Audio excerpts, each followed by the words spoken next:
Está chegando o dia 1º de maio, data bastante simbólica dentro do imaginário social das classes trabalhadoras, e eu fiquei um pouco com dúvida se eu falava de um filme bastante emblemático para o neorrealismo italiano, que é Ladrões de Bicicleta, ou se eu falava de outro filme a fim de prestigiar o cinema nacional. Eu escolhi a segunda opção, então quero te convidar a conhecer um pouco mais do filme Eles Não Usam Black Tie.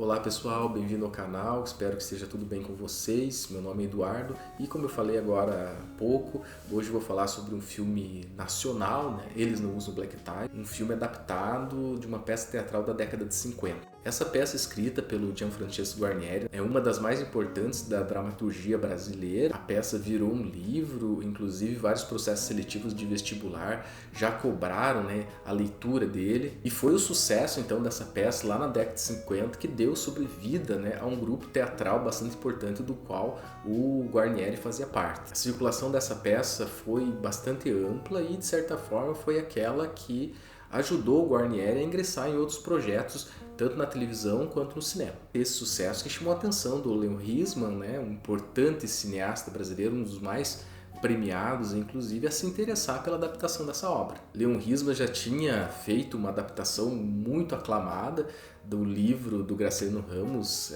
São Bernardo, um filme muito bonito de fato. Ele propõe para o Guarnieri essa adaptação e o Guarnieri aceita, mas não aceita só ceder os direitos, O Guarnieri se envolve inclusive no roteiro, ele participa inclusive como ator no filme, interpretando um personagem distinto daquele da peça teatral, um personagem no filme que lhe caiu muito bem. A locação do filme se passa numa cidade industrial, mas que ainda não tem uma classe trabalhadora tão organizada. Isso fica claro quando o Otávio, personagem do Guarnieri, conversa com o Sartini, que é um personagem do Francisco Milani, a respeito de quando iniciar a greve, e ele diz justamente, olha, a gente está ainda pensando, a gente tem que ter estratégia, porque afinal de contas nós não somos lá o pessoal do ABC. Então aqui, claro, ele faz uma referência às greves do ABC paulista, lideradas na época pelo metalúrgico sindicalista Luiz Inácio Lula da Silva, e claro, isso não está lá na peça original da década de 50, então o Guarnieri e o Risman, entendendo este contexto, adaptam a situação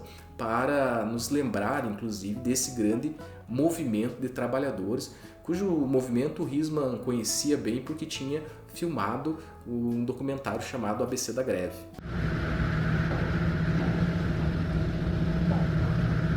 Então o filme nos coloca no centro de um drama de uma família que, embora empregada, tem um salário muito pequeno, que não dá conta, às vezes, de ter uma melhora substancial na vida. Os interesses deles de melhorar um pouco de vida não bate somente de frente com os interesses dos patrões, mas também com um tipo específico de Estado que está ocorrendo naquele momento, que é a ditadura militar, que quer a ordem. Então, como se organizar, como reivindicar seus direitos, como reivindicar melhores condições de vida dentro de um Estado que, sobretudo, abomina qualquer movimentação de greve. Embora esse seja o contexto principal, o filme também aborda outros temas da época, como, por exemplo, o alcoolismo e a marginalidade que se manifesta principalmente entre alguns jovens, que eu gostaria até de usar aqui o termo pivetes, para lembrar um pouco da obra do Roberto da Mata. Ou seja, essa marginalidade que prejudica eles mesmos, ou seja, é o pivete roubando o trabalhador.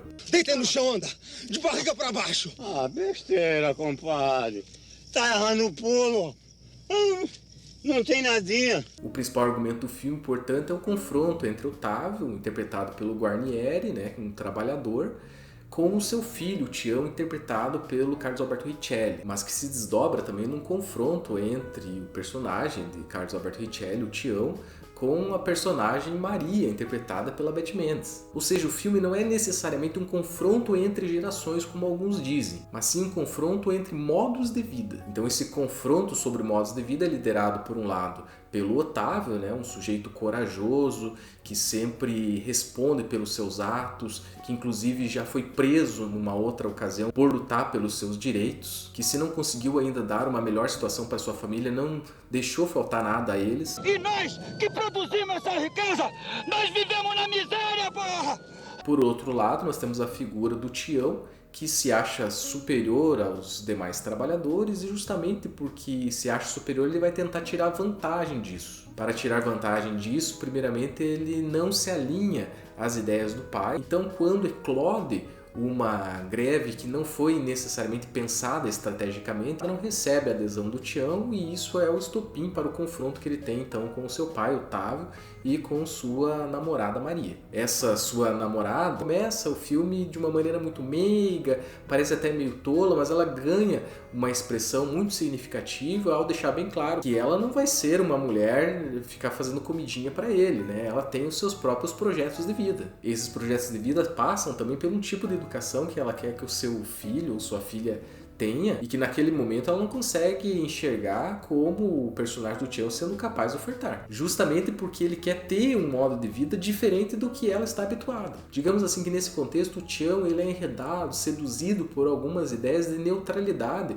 visando uma melhoria nas suas condições de trabalho, ou seja, ele sairia então da graxa, né, da usinagem, para um ambiente mais administrativo, de gerência. E isso fica claro no diálogo em que Otávio fala para o Tião, olha, você não é igual ao seu amigo que acende uma vela para Deus e outra para o diabo, mas que ainda não entendeu a situação. Ele eu ainda relevo, mas você não, você entendeu como funciona o jogo e mesmo assim resolveu manifestar essa neutralidade. Então o filme, sobretudo, é uma ode, né, aos trabalhadores e às trabalhadoras, porque as mulheres estão bem representadas no filme, na figura da Romana, interpretada pela excelentíssima senhora Fernanda Montenegro, né, uma líder da casa, uma mulher bastante explosiva, e a personagem Maria, né, interpretada pela Beth Mendes, que começa o filme como uma mulher meio sujeita, né, às vontades do Tião, mas que no processo adquire uma consciência de classe muito interessante, inclusive a ponto de dizer, olha, meu filho terá como referência o avô, Otávio, e não o pai, Tião. Ao fim e ao cabo, tem uma cena que coroa esse grande filme, que é quando Otávio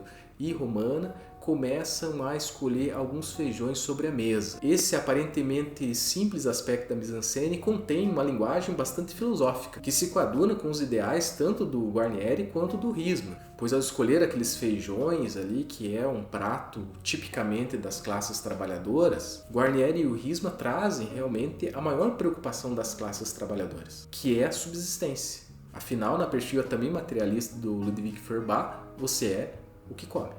Bom, pessoal, essa então é a minha dica de filme para o 1º de maio, um grande filme do cinema nacional, com um grande elenco. E o filme ganhou. Eu me lembro de um jornal que dizia Rossellini não é morto. Então, se você também gosta de cinema nacional e quer continuar vendo conteúdos como esse, aproveita, se inscreve no canal. Se quiser deixar alguma indicação, algum filme que você gostaria que eu falasse um pouquinho sobre ele, pode ficar bem à vontade. Vou deixar aqui também meu Instagram e caso você queira interagir por lá, também uma possibilidade. Então, pessoal, espero que vocês tenham gostado. Aproveito para desejar um ótimo descanso para você, trabalhador e trabalhadora brasileira, e fico por aqui. Até mais, pessoal.